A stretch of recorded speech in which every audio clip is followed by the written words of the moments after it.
ഇവിടെ പറയാൻ പോകുന്ന കഥയുടെ പേരാണ് രാജാവിന്റെ അത്യാഗ്രഹം.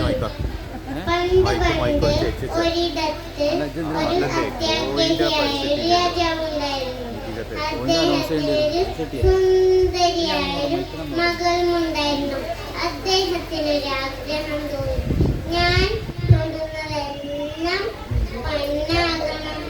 അതിനുവേണ്ടി അദ്ദേഹം ദൈവത്തോട് പ്രാർത്ഥിക്കാൻ തുടങ്ങി. ദൈവം പ്രത്യക്ഷപ്പെട്ടു. രാജാവിന് എന്ത് വരമാണ് വേണ്ടതെന്ന് അന്വേഷിച്ചു. ഞാൻ തൊടുന്നതെല്ലാം പൊന്നാകണം.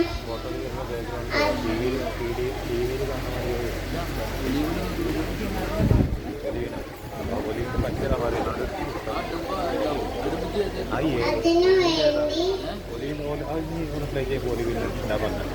വരം ശരിയാണോ എന്ന് നോക്കാൻ അദ്ദേഹം തീരുമാനിച്ചു.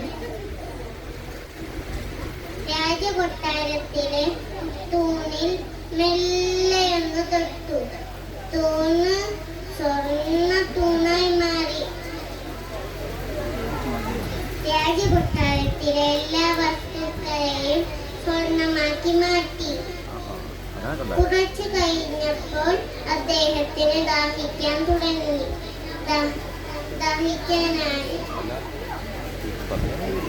വെള്ളവുമായി ഒരാൾ രാജാവിന്റെ മുന്നിലെത്തി.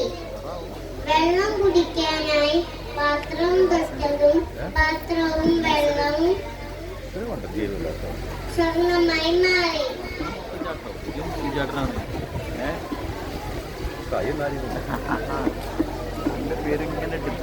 രാജാവിന് വളരെ വിഷമമായി.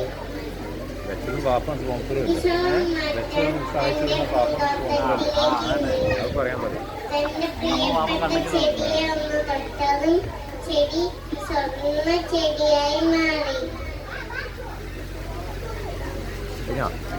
വിഷമം മാറ്റാൻ തന്റെ പ്രിയപ്പെട്ട മകളെ അടുത്ത് വിളിച്ചൊന്ന് തലോടിയതും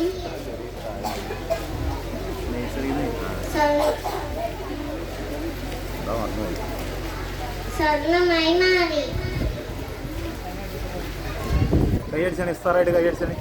വിഷമം മാറ്റാൻ അദ്ദേഹം ദൈവത്തോട് വിളിച്ച് പ്രാർത്ഥിച്ചു.